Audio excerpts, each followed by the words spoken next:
Hello friends, ಗುರುವಾರದಲ್ಲಿ ಏನಾಗುತ್ತೆ ಅಂತ ಹೇಳಿ ಒಂದು ವಿಡಿಯೋ ನೋಡೋಣ. ಅದಕ್ಕೂ ಮುಂಚೆ ವಿಡಿಯೋ ಇಷ್ಟ ಆಯಿತು ಅಂದರೆ ಸಬ್ಸ್ಕ್ರೈಬ್ ಮಾಡ್ಕೊಳ್ಳಿ. ಹಾಗೆ ವಿಡಿಯೋಗೊಂದು ತಪ್ಪದೇ ಲೈಕ್ ಕೊಡಿ ಫ್ರೆಂಡ್ಸ್. ಮೊದಲಿಗೆ ಮೀನಾ ಬೇಜಾರು ಮಾಡ್ಕೊಂಡು ಹೊರಗಡೆ ಬಂದು ನಿಂತಿರ್ತಾಳೆ. ಸೂರ್ಯ ಅಲ್ಲಿಗೆ ಬರ್ತಾನೆ. ಮೀನಾ, ನನ್ನ ಮಾತು ಕೇಳಮ್ಮ ಅಂತ ಹೇಳಿದಾಗ, ಏನಂತ ಕೇಳಬೇಕು? ನಾನು ಕುಡ್ದಿಲ್ಲ, ನಾನು ಕುಡ್ಕಲ್ಲ ಅಂತ ಹೇಳ್ತೀರಾ? ನಿಜವಾಗ್ಲೂ ನಾನು ಕುಡ್ದಿಲ್ಲಮ್ಮ, ನೀನಾದರೂ ನನ್ನ ಮಾತು ನಂಬು. ಅಪ್ಪ ನಂಬ್ತಾ ಇಲ್ಲ ಕಣೆ, ನೀನು ಹೀಗೆ ಹೇಳ್ತಾ ಇದೆಯಲ್ಲ ಅಂತ ಹೇಳಿದಾಗ, ಕುಡ್ದಿರೋರನ್ನ ಕುಡ್ದಿದ್ದಾರೆ ಅಂತ ಹೇಳೋದ್ರು ಏನ್ರಿ ತಪ್ಪು? ನಿಮಗೆ ಬುದ್ಧಿ ಹೇಳೋದಕ್ಕಾಗೋದಿಲ್ಲ ಬಿಡಿ. ನಿಮಗೆ ಬುದ್ಧಿ ಹೇಳೋದಕ್ಕೆ ಹೋಗಿ ದಡ್ಡಿ ಆಗಿದ್ದು ನಾನು. ನಿಮ್ಮಮ್ಮ ನನಗೊಂದು ಪಟ್ಟ ಕೊಟ್ಟಿದ್ದಾರೆ, ಹೊಸ ಹೆಸರು ಕೊಟ್ಟಿದ್ದಾರೆ, ಕುಡ್ಕೊಂಡು ಹೆಂಡ್ತಿ ಅಂತ ಹೇಳಿ. ಅವ್ರು ಹೇಳೋದ್ರಲ್ಲಿ ತಾನೇ ಏನು ತಪ್ಪಿದೆ? ನಿಮ್ಮನ್ನ ಬದಲಾಯಿಸಬೇಕು ಅಂತ ಅಂದ್ಕೊಂಡಿದ್ದು ನನ್ನ ದೊಡ್ಡ ತಪ್ಪು. ಮದುವೆ ಆಗಿ ಇಷ್ಟು ದಿನ ಆದಮೇಲೂ ಕೂಡ ನಾನು ನಿಮ್ಮನ್ನು ತುಂಬ ಬದಲಾವಣೆಗಳನ್ನ ನೋಡಿದ್ದೀನಿ. ಏನೇನೋ ಬದಲಾಯಿಸ್ಕೊಂಡಿದ್ದೀರಾ, ಆದರೆ ಕುಡಿಯೋದ್ರಲ್ಲಿ ಬದಲಾಯಿಸ್ಕೊಳ್ಳಿಲ್ಲ ರೀ. ನೀವು ಬದಲಾಗ್ತೀರಾ ಅಂತ ಅಂದ್ಕೊಂಡಿದ್ದು ನನ್ನ ದೊಡ್ಡ ತಪ್ಪು. ಹೇಗೋ ಸದ್ಯಕ್ಕೆ ನಮ್ಮಪ್ಪ ಇಲ್ಲ. ನಮ್ಮಪ್ಪ ಇದ್ದಿದ್ರೆ ನನ್ನನ್ನು ಈ ಪರಿಸ್ಥಿತಿನಲ್ಲಿ ನೋಡೋದಕ್ಕೆ ಅವ್ರಿಗೆ ತುಂಬ ಕಷ್ಟ ಆಗ್ತಾಯಿತ್ತು. ನಂಬಮ್ಮ, ನಾನು ಕುಡ್ದಿಲ್ಲ. ಅವತ್ತು ನಾವು 500 ಹಾರ ಕಟ್ಕೊಟ್ವಲ್ಲ, ಆ MLA ಅವ್ರ ಫ್ರೆಂಡು ನನ್ನ ಬಾರಿ ಕರ್ಕೊಂಡೋಗಿದ್ರು. ಓ, ನಿಮ್ಮನ್ನು ಬಾರಿ ಕರ್ಕೊಂಡೋಗಿ ಬಾರ್ ಒಳಗಡೆನೂ ಡ್ರಾಪ್ ಮಾಡಿಸ್ಕೊಳ್ಳೋ ಅಂತಹ ಕಸ್ಟಮರ್ ಇದ್ದಾರಾ ಅಂತ ಹೇಳಿದಾಗ, ಅಲ್ಲಮ್ಮ ನಾನು ಕುಡ್ದಿಲ್ಲ, ಬೇಕಿದ್ರೆ ಅವ್ರ ಹತ್ರನೇ ಫೋನ್ ಮಾಡಿ ಕೇಳು ಅಂತ ಹೇಳಿದಾಗ, ಗೊತ್ತು ರೀ, ಗೊತ್ತು, ಕುಡುಕ್ರ ಜೊತೆ ಇದ್ದವರೆಲ್ಲರೂ ಕೂಡ ಅವ್ರ ಪರವಾಗಿ ಮಾತಾಡೋದು ಅಂತ ಹೇಳಿ. ನೀವು ಇವಾಗ ಏನೇ ಹೇಳಿದ್ರು ಕೂಡ ಅವ್ರು ನಿಮ್ಮ ಪರವಾಗಿ ಮಾತಾಡ್ತಾರೆ. ಅದನ್ನೆಲ್ಲ ಕೇಳಿಸ್ಕೋ ಅವಶ್ಯಕತೆ ನನಗಿಲ್ಲ. ಈಗಾಗಲೇ ಪ್ರತಿದಿನ ಅವಮಾನನ ಅನುಭವಿಸ್ತಾ ಇದ್ದೀನಿ. ಅವಮಾನ ಅನುಭವಿಸ್ತಾ ಇರೋಳು ನಾನು ತಾನೇ. ಇದನ್ನೆಲ್ಲ ನೀವ್ಯಾಕೆ ಯೋಚನೆ ಮಾಡ್ತೀರಾ ಹೇಳಿ? ಮೀನಾ, ಹೀಗೆಲ್ಲ ಮಾತಾಡಬೇಡಮ್ಮ. ನಾನು ಕುಡಿತೀನಿ ನಿಜ, ಆದರೆ ಕುಡ್ಕಲ್ಲ. ಕುಡಿಯೋದಕ್ಕೂ ಕುಡ್ಕೊಂಗೂ ತುಂಬ ವ್ಯತ್ಯಾಸ ಇದೆ ಅಂತ ಹೇಳ್ತಾ ಇದ್ದೀರಾ ಅಂತ ಹೇಳಿದಾಗ, ಯಾಕಮ್ಮ ನೀನು ಅರ್ಥ ಮಾಡ್ಕೋತಾ ಇಲ್ಲ? ಇಡೀ ಪ್ರಪಂಚದವರೆಲ್ಲರೂ ಆ ವಿಡಿಯೋನ ನೋಡಿ ನನಗೆ ಯಾವ ಶಿಕ್ಷೆ ಕೊಡಬೇಕು ಅಂತ ಹೇಳಿ ಯೋಚನೆ ಮಾಡ್ತಾ ಇದ್ದಾರೆ. ಅಂಥದ್ರಲ್ಲಿ ಅಪ್ಪ ನೀನು ಇಬ್ಬರು ಮಾತಾಡದೆ ಬಿಟ್ಟಿದ್ದೀರಲ್ಲ, ಇದೇ ನನಗೆ ದೊಡ್ಡ ಶಿಕ್ಷೆ ಆಗಿರೋದು. ನೀನು ನನ್ನ ನಂಬ್ತಾ ಇಲ್ವಮ್ಮ? ಅಪ್ಪ ನನಗೆ ಆ ಥರ ಮಾತಾಡಿರೋ ತುಂಬ ನೋವಾಗಿದೆ ಕಣೆ. ನೀನು ನನ್ನ ನಂಬ್ತಿದ್ದೆ ಅಲ್ವಾ? ಯಾಕೆ ನಂಬ್ತಾ ಇಲ್ಲ? ನಾನು ಕುಡ್ದಿಲ್ಲ ಕಣೆ ಅಂತ ಹೇಳಿದಾಗ, ಕುಡ್ದಿರೋರೆಲ್ಲರೂ ಹೀಗೆ ರೀ ಹೇಳೋದು. ಪ್ರತಿದಿನ ಅವಮಾನ ಅನುಭವಿಸೋ ನನಗೆ ಇವತ್ತಿಂದೇನು ಹೊಸ್ತಲ್ಲ, ಆದರೆ ದಿನ ಅವಮಾನನ ಅನುಭವಿಸೋದು ತುಂಬ ಕಷ್ಟ ಆಗುತ್ತೆ. ಇದನ್ನೆಲ್ಲ ನೀವು ಯೋಚನೆ ಮಾಡಲ್ಲ ಅಲ್ವಾ? ಆದರೆ ಅನುಭವಿಸೋದು ನಾನು ತಾನೇ. ನೀವ್ಯಾಕೆ ಅದ್ರ ಬಗ್ಗೆ ಯೋಚನೆ ಮಾಡ್ತೀರಾ? ನೀವು ನಿಮ್ಮ ಪಾಡಿಗೆ ಆರಾಮಾಗಿ ಕುಡ್ಕೊಂಡಿದ್ರೆ ಸಾಕು. ನಾನು ಕುಡಿತೀನಿ ಕಣೆ, ಯಾವಾಗಾದ್ರೂ ಬೇಕೋ ಅವಾಗ ಎಲ್ಲ ಕುಡಿದು ಪ್ಯಾಸೆಂಜರ್ನ ಗಾಡೀಲಿ ಕೂರಿಸ್ಕೊಂಡು ಹೋಗೋಷ್ಟು ಕೆಟ್ಟೋದು ನಾನಲ್ಲ ಕಣೆ. ಕುಡ್ದು ಒಂದು ಹತ್ರ ಮಲ್ಕೋತೀನಿ. ಹೌದು, ಅದಕ್ಕೆ ಹಾಡು ಹಗಲಲ್ಲೇ ಎಲ್ರಿಗೂ ಕಾಣೋ ಥರ ಕುಡ್ದು ಗಾಡಿ ಓಡಿಸ್ಕೊಂಡು ಹೋಗ್ತಾ ಇದ್ದೀರಾ ಅಲ್ವಾ ಅಂತ ಹೇಳಿದಾಗ, ಹೌದು ಕಣೆ, ಹೌದು. ನೀನು ನನ್ನ ಮಾತನ್ನು ನಂಬ್ತಾ ಇಲ್ಲ ಅಲ್ವಾ? ನಾನೊಬ್ಬ ದುಡ್ಡು ಕುಡ್ಕ. ನನ್ನ ಮಾತನ್ನು ನಂಬೇಡಿ. ಸತ್ಯನ ಸಾಬೀತು ಮಾಡೋದು ಇಷ್ಟು ಕಷ್ಟ ಅಂತ ನನಗೆ ಗೊತ್ತಿರಲಿಲ್ಲ ಕಣೆ. ಯಾರು ನಂಬೇಡಿ ನನ್ನ. ಅಪ್ಪನೂ ನಂಬಲ್ಲ, ನೀನು ನಂಬಲ್ಲ. ಯಾವಾಗಲೂ ನಾನು ಹೀಗೆ ಇರ್ತೀನಿ, ಬದಲಾಗಲ್ಲ ಕಣೆ ನಾನು ಅಂತ ಹೇಳಿ ಕೋಪ ಮಾಡ್ಕೊಂಡು ಹೋಗ್ಬಿಡ್ತಾರೆ. ಅಷ್ಟರಲ್ಲಿ ಮೀನಾ ಬೇಜಾರು ಮಾಡ್ಕೊಂಡು ನಿಂತ್ಕೋತಾಳೆ. ಈ ಕಡೆ ಸೂರ್ಯ ಆ ಫ್ರೆಂಡ್ಸ್ ಹತ್ರ ಬಂದಿರ್ತಾನೆ. ಯಾರು ನನ್ನ ನಂಬ್ತಾ ಇಲ್ಲ ಕಣೋ. ನಾನು ಹೆಂಡ್ತಿ ಮೀನಾ ನಂಬ್ತಾ ಇಲ್ಲ, ನಮ್ಮ ಅಪ್ಪ ನಂಬ್ತಾ ಇಲ್ಲ. ಏನು ಮಾಡಬೇಕು ಅಂತಲೇ ಗೊತ್ತಾಗ್ತಾ ಇಲ್ಲ ಕಣೋ. ತುಂಬ ಒದ್ದಾಡ್ತಾ ಇದ್ದೀನಿ. ಯಾಕೋ ನನಗೆ ಹೀಗಾಗುತ್ತೆ ಅಂತ ಹೇಳಿ ಆ ಕಡೆ ಈ ಕಡೆ ನೋಡ್ತಾನೆ. ಎಲ್ಲರೂ ಕೂಡ ಸುಮ್ಮನೆ ನೋಡ್ತಾ ಇರ್ತಾರೆ. ಯಾಕ್ರೋ, ನಿಮಗೂ ನನ್ನ ಮೇಲೆ ನಂಬಿಕೆ ಇಲ್ವಾ? ನಾನು ಕುಡ್ದಿದ್ದೀನಿ ಅಂತ ಅನ್ನಿಸ್ತಾ ಇದೆ ಅಂದರು ಅಂತ ಹೇಳಿದಾಗ, ಲೋ ಸೂರ್ಯ, ನಿಮ್ಮ ಮನೆಯವ್ರು ನಂಬಿಲ್ಲ ಅಂದರೆ ಬಿಟ್ಟಾಕೋ. ನಾವು ನಿನ್ನೇನು ಆ ಥರ ಎಲ್ಲ ನೋಡಲ್ಲ ಕಣೋ. ನೀನೇನು ಅಂತ ತುಂಬ ಚೆನ್ನಾಗಿ ಗೊತ್ತಿದೆ. ನಾವೇ ಜಾಸ್ತಿ ಕುಡಿತಾ ಇದ್ರು ಕೂಡ ಬೇಡ ಅಂತ ಹೇಳ್ತಾ ಇದ್ದೋ ನಾನು. ನಮ್ಮ ಜೊತೆ ಕುಡಿದ್ರು ನಮ್ಗೆಲ್ರಿಗಿನ್ನ ಕಡಿಮೆ ಕುಡಿಯೋನು ನೀನು ಅಲ್ವೇನೋ? ಮತ್ತು ಯಾಕೋ ನಾನು ಯಾರೂ ನಂಬ್ತಾ ಇಲ್ಲ. ನನ್ನ ಗಾಡಿ ಬೇರೆ ಎತ್ತಕೊಂಡು ಹೋಗ್ಬಿಟ್ರು ಮಗ. ನಂಗೆ ತುಂಬ ಬೇಜಾರಾಗ್ತಾ ಇದೆ ಕಣೋ ಅಂತ ಹೇಳಿದಾಗ, ಮಗ ನೋಡು, ಅದಕ್ಕೆಲ್ಲ ಟೈಮ್ ಇದ್ದೇ ಇರುತ್ತೆ. ನಮ್ಮ ಅಪ್ಪ ನನಗೆ ಯಾವತ್ತೂ ಯಾರು ಏನು ಹೇಳಿದ್ರು ನಂಬ್ತಾ ಇರಲಿಲ್ಲ. ಆ ದೇವರೇ ಬಂದು ನಿನ್ನ ಮಗ ತಪ್ಪು ಮಾಡಿದ್ದಾನೆ ಅಂದರೆ ನಂಬ್ತಾ ಇರಲಿಲ್ಲ. ಇವತ್ತು ಮಗ ನನ್ನ ಮೇಲೆ ಕೈ ಎತ್ಬಿಟ್ರು ಕಣೋ. ನಾನು ಹೇಳ್ತಾ ಇರೋದು ಯಾರೂ ನಂಬ್ತಾ ಇಲ್ಲ ಮಗ ಅಂತ ಹೇಳಿದಾಗ, ಸೂರ್ಯ, ಆ ವಿಡಿಯೋ ನೋಡಿ ಎಲ್ಲರೂ ಕೂಡ ಆ ಥರ ಮಾತಾಡ್ತಾ ಇದ್ದಾರೆ ಕಣೋ. ಅವ್ರು ಬೇಜಾರಿಗೆ ಹಾಗೆಲ್ಲ ಮಾತಾಡಿರ್ತಾರೆ. ನೀನು ಅದಕ್ಕೆ ಬೇಜಾರು ಮಾಡ್ಕೋಬೇಡ. ಮೊದಲು ಆ ವಿಡಿಯೋ ಯಾವನ್ ಮಾಡಿದ್ದು ಅಂತ ಗೊತ್ತಾಗಬೇಕಲ್ಲ. ಈಗೇನೋ ಸಿಕ್ತರ ಕೈಯಲ್ಲೆಲ್ಲ ಮೊಬೈಲ್ ಇದೆ, ಯಾವನ್ ಮಾಡಿ ಏನಕ್ಕೆ ಬಿಟ್ಟನೋ ಗೊತ್ತಿಲ್ಲ. ಆ ವಿಡಿಯೋ ಹೆಂಗೋ ಡಿಲೀಟ್ ಮಾಡಿಸೋದು? ಯಾವನ್ ಮಾಡಿದ್ನೋ ಅವನೇ ಡಿಲೀಟ್ ಮಾಡಬೇಕು ಕಣೋ ಅಂತ ಹೇಳಿ ಹೇಳ್ತಾನೆ. ಅಯ್ಯೋ ಮಗ ನೋಡು, ಇವತ್ತು ನೀನು ದುಡ್ಕಿ ಕಾರ್ ತೊಗೊಂಬರೋದಕ್ಕೆ ಸ್ಟೇಷನ್ಗೆ ಹೋಗ್ಬೇಡ. ಕುಡ್ದು ಬಂದಿದ್ಯಾ, ಇನ್ನೂ ಮತ್ತಿದೆ ಅಂತ ಹೇಳ್ಬಿಟ್ಟು ಆಮೇಲೆ ದೊಡ್ಡ ರಾಮಾಯಣ ಮಾಡಿಬಿಡ್ತಾರೆ. ನಾಳೆ ಬೆಳಗ್ಗೆ ಹೋಗು ಅಂತ ಹೇಳಿದಾಗ, ಹೌದು ಮಗ, ಅವ್ನು ಹೇಳ್ತಾ ಇರೋದು ಸರಿ ಅಂತ ಹೇಳಿದಾಗ, ಏನು ಮಾಡಬೇಕು ಅಂತ ಗೊತ್ತಾಗ್ತಾ ಇಲ್ಲ ಕಣೋ. ಯಾಕೋ ನನಗೆ ಯಾವಾಗಲೂ ಹೀಗಾಗುತ್ತೆ ಅಂತ ಹೇಳಿ ಸೂರ್ಯ ಬೇಜಾರು ಮಾಡ್ಕೋತಾ ಇರ್ತಾನೆ. ಬೆಳಗಾಗಿರುತ್ತೆ. ಮೀನಾ ಹೂ ಕೊಡೋದಕ್ಕೆ ಅಂತ ಹೇಳಿ ಹೋಗ್ತಾ ಇರ್ತಾಳೆ. ಅಷ್ಟರಲ್ಲಿ ಕಾಗಿ ಸುಬ್ಬ ಅಡ್ಡ ಬಂದ್ಬಿಡುತ್ತೆ. ಓ ಅಕ್ಕ, ನೀವು ನಂಗೆ ಬುದ್ಧಿವಾದ ಹೇಳ್ತಿದ್ರಲ್ಲ, ನೀವೇ ಅಲ್ವಾ? ನಿಮ್ಮ ಹತ್ರ ಒಂದು ಸೆಲ್ಫಿ ತೊಗೋಬೋದಾ ಅಕ್ಕ?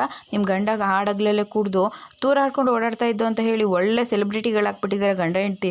ನೀನು ನಂಗೆ ಬುದ್ಧಿ ಹೇಳೋ ಬದಲು ನಿನ್ನ ಗಂಡಂಗೆ ಬುದ್ಧಿ ಹೇಳ್ಬೋದಾಗಿತ್ತಲ್ವೇನಕ್ಕ. ಆಡಾಗಲೇ ಕುಡಿದು ರೋಡಲ್ಲೆಲ್ಲ ರಾಬರಿ ಮಾಡಬೇಡ, 12 ಗಂಟೆ ಮೇಲೆ ಕುಡಿಯೋದಕ್ಕೆ ಹೋದರೆ ಮನೆಗೆ ತಂದು ಕುಡ್ದು ಮನೇಲಿ ಮನಿಕು ಅಂತ ಹೇಳಿ ಹಿಂಗೆಲ್ಲ ಮಾಡೋದು ಇಷ್ಟು ಮಟ್ಟಿಗೆ ಸರಿ ಅಕ್ಕ. ನಿನಗೆ ಬುದ್ಧಿ ಹೇಳೋದಕ್ಕೆ ಅಂತ ನಾನೇ ಸಿಕ್ಕಿದ್ದ. ನಿನ್ನ ಗಂಡನೂ ಅಷ್ಟೇ ನಿನ್ನ ತಮ್ಮಂಗೆ ನನ್ನ ಜೊತೆ ಸೇರ್ಬೇಡ ಅಂತ ಬುದ್ಧಿ ಹೇಳೋದಕ್ಕೆ ಬಂದಿದ್ದ. ಅವನಿಗೆ ಇವತ್ತು ಇಂಥ ಪರಿಸ್ಥಿತಿ ಬಂದಿದೆ. ಅದಕ್ಕೆ ಬುದ್ಧಿ ಹೇಳೋರೆಲ್ಲ ಬುದ್ಧ ಆಗಲ್ಲ ಅಂತ ಹೇಳ್ಬಿಟ್ಟು, ಏಯ್ ನನ್ನ ಗಂಡನ ಬಗ್ಗೆ ಮಾತಾಡಬೇಡ ಕಣ. ಸುಮ್ಮನೆ ಇರಕ್ಕ, ಏನಕ್ಕ ಈಗಲೂ ನನಗೆ ಬುದ್ಧಿ ಹೇಳೋದಕ್ಕೆ ಬಂದಿದ್ಯಾ? ಮೊದಲು ನೀನು ನಿನ್ನ ಗಂಡನ ಸರಿಯಾಗಿ ಬುದ್ಧಿ ಕಲಿಸಿ ಹೋಗು ಅಂತ ಹೇಳಿ ಹೋಗ್ಬಿಡ್ತಾನೆ. ಬೇಜಾರು ಮಾಡ್ಕೊಂಡು ಮೀನಾ ಅಲ್ಲಿಂದ ಹೊಟ್ಬಿಡ್ತಾಳೆ. ಹೂ ಕೊಡೋದಕ್ಕೆ ಅಂತ ಹೇಳಿ ಬರ್ತಾಳೆ. ಮೀನಾ ಬಾಮ್ಮ ಬಾ, ಏನೇ ತಾಯಿ ಮುಖ ಬಾಡೋಗಿರೋ ಹೂ ಥರ ಆಗ್ಬಿಟ್ಟಿದ್ಯಲ್ಲೇ ಅಂತ ಹೇಳಿದಾಗ, ಇನ್ನೇನು ಮಾಡ್ತಾರೆ, ಗಂಡ ಕುಡಿತಾನೆ ಅಂತ ಊರವರೆಲ್ಲರೂ ಅಷ್ಟು ಅವಮಾನ ಮಾಡ್ತಾ ಇದ್ರೆ ಇನ್ನು ಹೇಗೆ ತಾನೇ ಇರ್ತಾರೆ ಹೇಳು ಅಂತ ಹೇಳಿದಾಗ, ಸರಿ ಅಕ್ಕ ನಾನು ಆಮೇಲೆ ಬರ್ತೀನಿ ಅಂತ ಹೋಗ್ತಾ ಇರ್ತಾಳೆ. ಇರಮ್ಮ, ನೀನು ಬೇಜಾರಾಗಿದ್ಯಾ ಅಂತ ನಂಗೆ ತುಂಬ ಚೆನ್ನಾಗಿ ಗೊತ್ತಿದೆ. ಎಂಥವ್ರಿಗಾದರೂ ಇಷ್ಟು ಬೇಜಾರಾಗುತ್ತಲ್ವೇನೆ ಅಂತ ಹೇಳಿದಾಗ, ಅಯ್ಯೋ ಏನು ಮಾಡೋದಕ್ಕಾಗುತ್ತೆ, ನಮ್ಮ ಹಣೆ ಬರನೇ ಅಷ್ಟೇ ಅಲ್ವಾ ಅಕ್ಕ ಅಂತ ಹೇಳಿದಾಗ, ಹಣೆ ಬರ ಅಲ್ಲ ಕಣೆ, ನನ್ನ ಗಂಡನೂ ಹೀಗೆ ಕುಡಿತಾ ಇದ್ದ, ಆದರೆ ಈಗ ಕುಡಿಯಲ್ಲ ಗೊತ್ತಾ. ನೀವು ಪುಣ್ಯ ಮಾಡಿದ್ದೀರಾ, ನನಗೆ ಪುಣ್ಯ ಇಲ್ಲ. ಅದು ಪುಣ್ಯ ಅಲ್ಲ ಕಣೆ, ಉಪಾಯ ಮಾಡಿದ್ದಕ್ಕೆ ಹಂಗೆಲ್ಲ ಆಗಿರೋದು. ಉಪಾಯನ ಏನಕ್ಕ? ಒಂದು ನಾಟಿ ಔಷಧಿ ಇದೆ ಕಣೆ, ಆ ಔಷಧಿನ ಜ್ಯೂಸಲ್ಲೋ ಮಜ್ಜಿಗೆಲ್ಲೋ ಮಿಕ್ಸ್ ಮಾಡಿ ಕುಡಿಸ್ಬಿಟ್ರೆ ಇನ್ನೊಂದು ಸಲ ಅವರು ಎಣ್ಣೆ ಸಹವಾಸಕ್ಕೆ ಹೋಗೋದಿಲ್ಲ. ಏನೂ ಅಪಾಯ ಆಗಲ್ವಾ? ಅಪಾಯ ಏನೂ ಆಗಲ್ಲ ಕಣೆ, ಎಣ್ಣೆ ವಾಸನೆ ಬಂದರೆ ಅಸಹ್ಯ ಆಗುತ್ತೆ, ಅಬ್ಳಿಕೆ ಆಗುತ್ತೆ ಅಷ್ಟೇ ಅಂತ ಹೇಳಿದಾಗ, ಅಕ್ಕ ನನಗೂ ಆ ಔಷಧಿ ಕೊಡಿಸ್ತೀರಾ?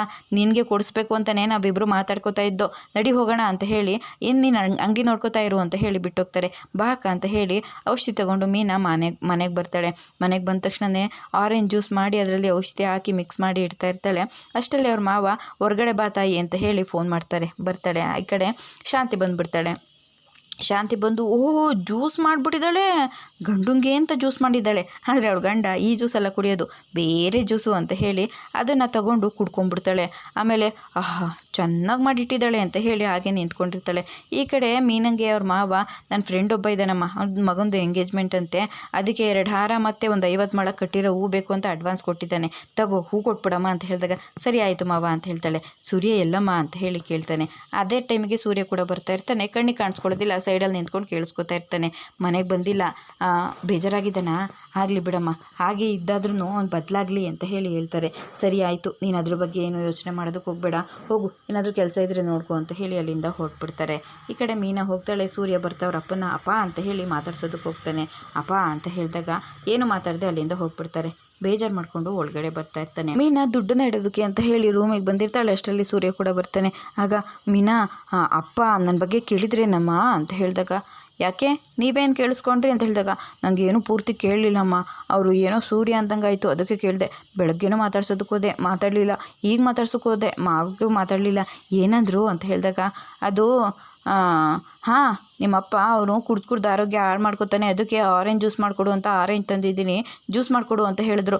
ಹೌದಾ? ಸರಿ, ನಮ್ಮಪ್ಪ ನನ್ನ ಮೇಲೆ ಕೋಪ ಮಾಡ್ಕೊಳ್ಳಲ್ಲ ಅಲ್ವಾ ಮೀನಾ ಅಂತ ಹೇಳಿ ಖುಷಿ ಪಡ್ತಾ ಇರ್ತಾನೆ. ಸರಿ ಜ್ಯೂಸ್ ಮಾಡಿದ್ದೀನಿ, ತಂದು ಕೊಡ್ಲಾ, ಕುಡಿತೀರಾ ಇಲ್ವೋ ಅಂತ ಹೇಳಿದಾಗ, ಕುಡಿತೀನಿ ಕಣಮ್ಮ, ನಮ್ಮ ಅಪ್ಪ ತಂದಿರೋದು, ಕುಡಿತೀನಿ ನಾನು, ಮುಖ ತೊಳ್ಕೊಂಡು ಬರ್ತೀನಿ, ನೀನು ತೊಗೊಂಡು ಬಾ ಅಂತ ಹೇಳಿ ಹೇಳ್ತಾನೆ. ಸರಿ ಆಯಿತು ಅಂತ ಹೇಳಿ ಮೀನಾ ಅಡುಗೆ ಮನೆಗೆ ಬರ್ತಾಳೆ. ಅಷ್ಟರಲ್ಲಿ ಶಾಂತಿ ಜ್ಯೂಸ್ ಎಲ್ಲನೂ ಕುಡಿದ್ಬಿಟ್ಟಿರ್ತಾಳೆ. ನೋಡಿ ಮೀನಾಗೆ ಶಾಕ್ ಆಗುತ್ತೆ. ಅತ್ತೆ ಅಂತ ಹೇಳಿದಾಗ, ಏನೇ ಜ್ಯೂಸ್ ಮಾಡಿಟ್ಟಿದ್ಯಾ ನೀ ಗಂಡಂಗೆ ಅಂತ ಹೇಳಿದಾಗ, ಹೌದತ್ತೆ, ಆದರೆ ಅದರಲ್ಲಿ ಅಂತ ಹೇಳಿದಾಗ, ಹೌದೌದು, ನಾವೇನಾದರೂ ಜ್ಯೂಸ್ ಕೇಳಿದರೆ ಒಂದೇ ಒಂದು ಆರೆಂಜ್ ಹಾಕ್ಬಿಟ್ಟು 2 ಲೀಟ್ರ್ ನೀರು ಹಾಕ್ಬಿಟ್ಟು ತೆಳ್ಳಗೆ ಮಾಡಿಕೊಡ್ತಾ ಇದ್ದೆ, ಆದರೆ ನೀನು ಗಂಡಂಗೆ ಮಾಡಿರೋ ಜ್ಯೂಸಲ್ಲಿ ನೀರನ್ನೇ ಹಾಕ್ತೆ ತಿಕ್ಕಾಗಿ ಮಾಡಿಬಿಟ್ಟಿದ್ದೆ ಅಲ್ವಾ, ಅದಕ್ಕೆ ಎಲ್ಲನೂ ಕುಡ್ಕೊಂಡ್ಬಿಟ್ಟಿದ್ದೀನಿ ಅಂತ ಹೇಳಿ ಹೇಳ್ತಾಳೆ. ಅಲ್ಲ ಅತ್ತೆ, ನಾನು ಅವ್ರಿಗೆ ಮಾಡಿರೋ ಜ್ಯೂಸಲ್ಲಿ ಅಂತ ಹೇಳಿದಾಗ, ಅಯ್ಯೋ ಸುಮ್ಮನೆ ನನಗೆ ಗೊತ್ತು, ನೀರನ್ನೇ ಹಾಕಿಲ್ಲ ನೀನು, ಬರೀ ಹಣ್ಣನ್ನೇ ಹಾಕಿ ಮಾಡಿದ್ಯಾ ಅಂತ ಹೇಳಿ, ಅದಕ್ಕೆ ಕುಡ್ಕೊಂಡೆ, ನೋಡು ಒಂದೇ ಒಂದು ಸ್ವಲ್ಪ ಇದೆ, ಇದನ್ನೂ ಕುಡ್ಕೋತೀನಿ ಅಂತ ಹೇಳಿ ಕುಡ್ಕೊಂಡು ಹೋಗ್ಬಿಡ್ತಾಳೆ. ಮೀನಿಗೆ ಟೆನ್ಷನ್ ಆಗಿಬಿಡುತ್ತೆ. ಅಯ್ಯೋ ಇದೇನಿದು, ಅದರಲ್ಲಿ ಆ ಅಕ್ಕ ಕೊಟ್ಟಿರೋ ಔಷಧಿ ಹಾಕಿದ್ದೆ, ಅತ್ತೆಗೆ ಏನಾಗುತ್ತೋ ಏನೋ, ಹೇಳ್ಬಿಡ್ಲಾ, ಬಿಡ ಈಗಲೇ ಮಾಡದೇ ಇರೋ ತಪ್ಪಿಗೆ ಬಾಯಿಗೆ ಬಂದಂಗೆ ಹೋಗಿತಾರೆ, ಇನ್ನೇನಾದ್ರೂ ನಾನು ಇದನ್ನು ಮಾಡಿದ್ದೆ ಅಂತ ಅಂದರೆ ದಿನ ಪೂರ್ತಿ ಉಗಿಸ್ಕೋಬೇಕಷ್ಟೇ, ಆ ಅಕ್ಕಂಗೆ ಏನಾಗುತ್ತೆ ಅಂತ ಕೇಳ್ಬಿಡೋಣ ಅಂತ ಹೇಳಿ ಫೋನ್ ಮಾಡ್ತಾಳೆ. ಫೋನ್ ರಿಸೀವ್ ಮಾಡೋದಿಲ್ಲ. ಅರೆ ಅವ್ರು ಫೋನ್ ರಿಸೀವ್ ಮಾಡ್ತಾಯಿಲ್ಲ, ಮೊದಲೋಗಿ ನಾನೇ ಕೇಳ್ಕೊಂಡು ಬರ್ತೀನಿ ಅಂತ ಹೇಳಿ ಮೀನಾ ಅಲ್ಲಿಂದ ಗಾಡಿ ತೊಗೊಂಡು ಹೋಗ್ತಾ ಇರ್ತಾಳೆ. ಅಷ್ಟರಲ್ಲಿ ಚೇತು ಮೊಬೈಲ್ ನೋಡ್ಕೊಂಡು ಬಂದು ಅಡ್ಡ ಬಂದುಬಿಡ್ತಾನೆ. ಅಲ್ಲ ರೀ, ನೀವು ಹೀಗೇನಾ ಮಧ್ಯಾಹ್ನದೊತ್ತೆ ಕುಡ್ಕೊಂಡು ಮೊಬೈಲ್ ಹಿಡ್ಕೊಂಡು ದಾರಿ ಉದ್ದಕ್ಕೆ ಬಂದುಬಿಡೋದಾ? ನಿಮಗೆ ಬುದ್ಧಿ ಹೇಳೋದಕ್ಕಾಗೋದಿಲ್ವೇನ್ರಿ? ಅವ್ರು ನಿಮ್ಮ ಫ್ರೆಂಡ್ ತಾನೇ, ನಿಮ್ಮ ಜೊತೆನೇ ಬುದ್ಧಿ ಇರ್ತಾರಲ್ವ, ಬುದ್ಧಿ ಹೇಳೋದಕ್ಕಾಗೋದಿಲ್ವಾ? ಅಕ್ಕ ನೀವು ಅವ್ರನ್ನ ನಂಬಲ್ವಾ ಸಿಸ್ಟರ್? ಅವನ ಆ ಥರ ಅಲ್ಲ. ಹೌದೌದು, ನೀವು ನಿಮ್ಮ ಫ್ರೆಂಡನ್ನು ಯಾವತ್ತಾನೆ ಬಿಟ್ಕೊಟ್ಟಿದ್ದೀರಾ? ನೀವು ಅವ್ರಿಗೆ ಬುದ್ಧಿ ಹೇಳೋಕ್ಕಾಗಲ್ವಾ? ಬುದ್ಧಿನ ನಿಮಗೆ ಹೇಳಬೇಕಾಗಿದೆ ಸಿಸ್ಟರ್. ಯಾಕೆ ಏನಾಯಿತು ಅಂತ ಹೇಳಿದಾಗ, ಅಲ್ಲ ಸಿಸ್ಟರ್, ಮದುವೆ ಆಗಿ ಇಷ್ಟು ದಿನ ಆಗಿದೆ, ನೀವು ಇನ್ನೂ ಅವನ್ನ ಅರ್ಥ ಮಾಡ್ಕೊಂಡಿಲ್ವಾ? ಅವ್ನಿಗೇನಾದರೂ ಕುಡಿಬೇಕು ಅಂತಂದರೆ ಕುಡಿದು ಶೆಡ್ಡಲ್ಲೋ ಕಾರಲ್ಲೋ ಮಲ್ಕೋತಾನೆ. ತನ್ನ ಹಿಂದ್ಗಡೆ ಕಾರಲ್ಲಿ ಯಾರನ್ನೋ ಕೂರಿಸ್ಕೊಂಡು ಅವ್ರ ಜೀವದ ಜೊತೆ ಆಟ ಆಡಲ್ಲ ಸಿಸ್ಟರ್. ಮೊದಲು ನೀವು ಅವನ್ನ ಅರ್ಥ ಮಾಡ್ಕೊಳ್ಳಿ. ಎಲ್ಲೋ ಏನೋ ತಪ್ಪಾಗಿದೆ, ಅದನ್ನ ಸರಿ ಮಾಡೋದಕ್ಕೆ ಪ್ರಯತ್ನ ಪಡಿ.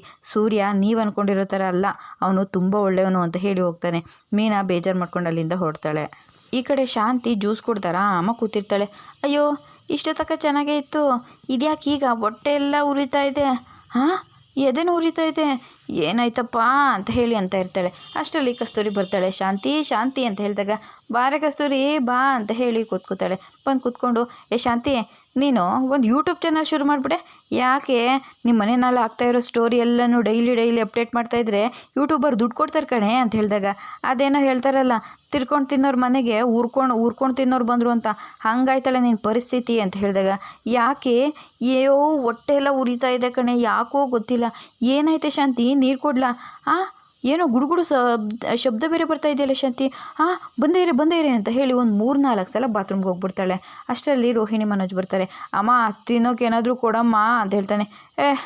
ಹೋಗೋ ಸುಮ್ಮನೆ, ನಾನೇನು ಕೇಳ್ಬಿಡು ಹೋಗೋ ಅಂತ ಹೇಳ್ತಾರೆ. ಮತ್ತೆ ಹೊಟ್ಟೆ ಗುಡುಗುಡು ಅಂದ್ಬಿಡುತ್ತೆ, ರೂಮ್ ಒಳಗಡೆ ಹೋಗ್ಬಿಡ್ತಾಳೆ. ಅಷ್ಟರಲ್ಲಿ ರಂಗನಾಥ್ ಅವ್ರು ಬರ್ತಾರೆ. ಏನಾಯ್ತೆ ಶಾಂತಿ ನಿಂಗೆ? ಏನೂ ಆಗ್ತಾಯಿಲ್ಲ ರೀ, ಎಲ್ಲ ಬರೀ ಹೋಗ್ತಾ ಇದೆ ಅಷ್ಟೇ ಅಂತ ಹೇಳಿದಾಗ, ಏನಾಯ್ತಮ್ಮ ಅಂತ ಹೇಳ್ತಾರೆ. ಮತ್ತೆ ವಾಶ್ರೂಮ್ಗೆ ಹೋಗೋ ಥರ ಆಗುತ್ತೆ, ಓಡೋಗ್ಬಿಡ್ತಾಳೆ. ಮತ್ತೆ ಹೋಗಿ ಹಾಸಿಗೆ ಮೇಲೆ ರಪ್ಪ ಅಂತ ಬಿತ್ಕೊಂಡ್ಬಿಡ್ತಾಳೆ. ಆಗ ಏನಾಯ್ತೆ ಶಾಂತಿ ಅಂತ ಹೇಳಿದಾಗ ಎಲ್ಲರೂ ಬರ್ತಾರೆ. ಆ ಮುಖ ಎಲ್ಲ ಬೆವರ್ತಾ ಇರುತ್ತೆ, ಹಾಗೆ ಪ್ರಜ್ಞೆ ಇಲ್ಲದೆ ಬಿದ್ದೋಗ್ಬಿಡ್ತಾಳೆ.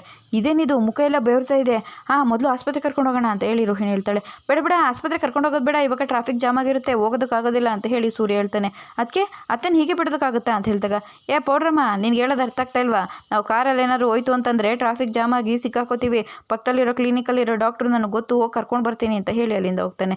ಎಲ್ಲರೂ ಕೂಡ ಶಾಂತಿನ ನೋಡ್ತಾ ಇರ್ತಾಳೆ. ಪ್ರಜ್ಞೆ ಇಲ್ದೇನೆ ಬಿದ್ದೋಗ್ಬಿಟ್ಟಿರ್ತಾಳೆ. ಇದಿಷ್ಟು ಗುರುವಾರದ ವಿಡಿಯೋ ಇಷ್ಟ ಆಯಿತು ಅಂದರೆ ಸಬ್ಸ್ಕ್ರೈಬ್ ಮಾಡ್ಕೊಳ್ಳಿ, ಹಾಗೆ ಒಂದು ಲೈಕ್ ಕೊಡಿ ಫ್ರೆಂಡ್ಸ್.